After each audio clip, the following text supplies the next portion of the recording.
Il n'y a pas une laïcité pour les Français de souche et une autre laïcité pour les Français moins de souche, un peu trop noirs, un peu trop arabes, un peu trop musulmans. Il faut appliquer la laïcité telle qu'elle est, je ne cesse de le répéter. En 92, j'avais demandé une laïcité ouverte, le vocabulaire qu'utilise aujourd'hui Sarkozy. Et ensuite, j'ai passé 5 ans à étudier avec les plus grands spécialistes, Bobéro, Boussinesq, Poula, la Ligue de l'enseignement en France, pour me rendre compte qu'en fait, on m'avait trompé.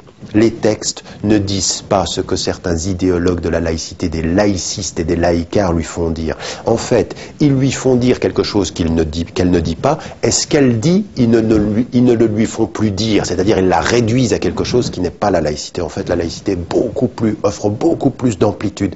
Elle permet effectivement, au nom de la séparation de l'Église et de l'État, à chacun de pouvoir vivre sa religion. Il faudrait qu'on se rende compte que les musulmans, ils n'auraient besoin que de cela. Donc pas de changement de loi, application de la loi telle qu'elle le demande, c'est ce qui nous permettrait de vivre en bonne intelligence. D'abord, comme je vous l'ai dit tout à l'heure, je pense que je symbolise quelque chose qui est extrêmement difficile à vivre pour la France, c'est-à-dire l'émergence de citoyens de confession musulmane qui parlent le français comme les Français, qui sont à l'aise avec ce qu'ils sont et à l'aise dans le lieu où ils sont, parce qu'ils sont chez eux et qu'ils ont envie de vivre avec tout le monde de la même façon. Et donc c'était pas évident ça. Je veux dire, je représente quand même la figure de l'arabe qui hier était colonisé, qui parlait mal le français, et puis on parlait pour lui, on parlait par procuration. Et ben maintenant on parle plus par procuration, on parle pour nous-mêmes et on est libre. Et on est libre parce qu'on a acquis les 4 L. Le premier c'est on respecte la loi. Le deuxième, c'est qu'on a la maîtrise de la langue. Le quatrième, c'est qu'on est loyal vis-à-vis de son pays, mais dans une loyauté critique, c'est-à-dire que quand notre pays fait bien, on le soutient, mais quand notre pays fait mal, on est critique comme n'importe quel citoyen devrait l'être. Et on a un sens de la liberté. De la liberté, c'est-à-dire qu'on assume notre liberté aussi. Donc voilà, moi je suis simplement représentatif de ça. Et il y en a certains pour lesquels cette présence-là est extrêmement gênante. Pour plein de raisons. Alors, vous avez cité quelques noms, je ne vais pas m'attarder, dans un ouvrage de clarification qui s'appelle Face à nos peurs, qui m'avait été commandé par un éditeur italien, je suis revenu sur, parce que souvent les gens disent il n'y a pas de fumée sans feu, s'il est aussi controversé et diabolisé, c'est qu'il y a bien un feu quelque part qui produit cette fumée. Et je dis oui. Il y a effectivement un feu, mais on n'est peut-être pas d'accord sur l'origine du feu. Allons voir d'où vient le feu, pour savoir l'origine de cette fumée. Et le feu, c'est que, effectivement, pour certains, comme en France, aujourd'hui, la question de la religion, au-delà même de la question de l'islam, a toujours été une question passionnée. On ne s'écoute plus quand on parle de religion. On le sait quand on parlait de l'école publique et de l'école privée. La question de la relation de l'État avec la fille aînée de l'Église, étant la fille aînée de l'Église, ça a été effectivement toujours passionné. Et l'islam, la religion des anciens colonisés algériens et ces Algériens étant devenus français aujourd'hui avec la religion qui est devenue une religion française, l'islam est une religion française, c'est difficile à avaler. Et donc de ce point de vue-là, on a un passif ici sur le fait religieux. Mais c'est pas tout. Pour certains donc, il y a cette dimension-là. Pour d'autres, la laïcité, c'est pas l'espace qui permet la coexistence des religions, c'est l'idéologie qui s'oppose au fait religieux. Et donc ils vont idéologiser le concept de laïcité pour s'opposer. Alors avec quelqu'un comme moi qui vient dire « Ah ben non, on n'a aucun problème avec la laïcité, on est très très bien, on veut exactement... » Ben on est gênant parce qu'on les gêne exactement là où ils voudraient montrer qu'il y a un problème. Ils ont envie d'une contradiction polarisée, ils ont envie de controverse, ils maintiendraient la controverse pour justifier l'opposition. Moi je suis pour la lente évolution qui prouve que nous n'avons aucun problème. Et puis vous avez des groupes qui sont aussi liés à d'autres facteurs. Pour certains, le fait religieux, par définition, s'oppose à l'homosexualité, est homophobe de fait. Or j'ai un discours qui dit le contraire, qui dit, bien entendu qu'en tant que musulman, je ne vais pas promouvoir l'homosexualité parce que les fondements de ma religion ne le promeuvent pas. Mais je pose une position de principe qui est extrêmement claire. Sans promouvoir l'homosexualité, le respect des êtres humains, de ce qu'est un homosexuel. Je peux ne pas être d'accord avec ce qu'elle ou il fait, mais je respecte qui il est. Et ça, c'est gênant pour ceux qui aimeraient voir dans la religion ce qui va en fait les victimiser, c'est-à-dire les mettre dans une position de victime ou d'opposition. Ben voilà, par exemple, d'autres dimensions. Il y a une autre chose qu'il faut dire également, c'est que certains nombres d'anciens musulmans ou de ceux qui s'appellent ex-musulmans ont aussi des comptes à régler avec la religion. Ce que je comprends, il y en a qui ont souffert des choses terribles. Et je représente justement cet islam qui, en se montrant ouvert, pourrait gêner leur tentative de réduire l'islam. Et donc cette dimension-là aussi est importante. Et puis, ne l'oublions pas. Aujourd'hui, la présence des citoyens de confession musulmane est en train aussi de changer le regard sur la politique internationale, et en particulier le conflit israélo-palestinien. Un grand nombre de gens qui s'opposent à moi ne s'opposent pas du tout à mes positions sur l'islam.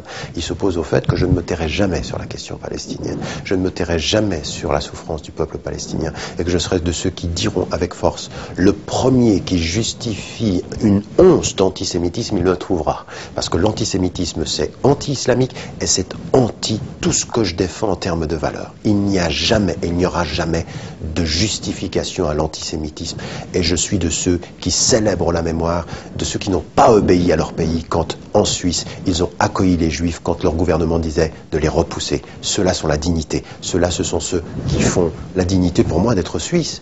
Mais de notre côté, de la même façon, je ne laisserai jamais, au nom de cette position de principe, qu'on confonde tous les ordres et qu'on s'interdise la critique d'une politique d'État, d'un État aujourd'hui qui réprime les Palestiniens comme l'État israélien. Mais je le fais aussi avec ma propre religion.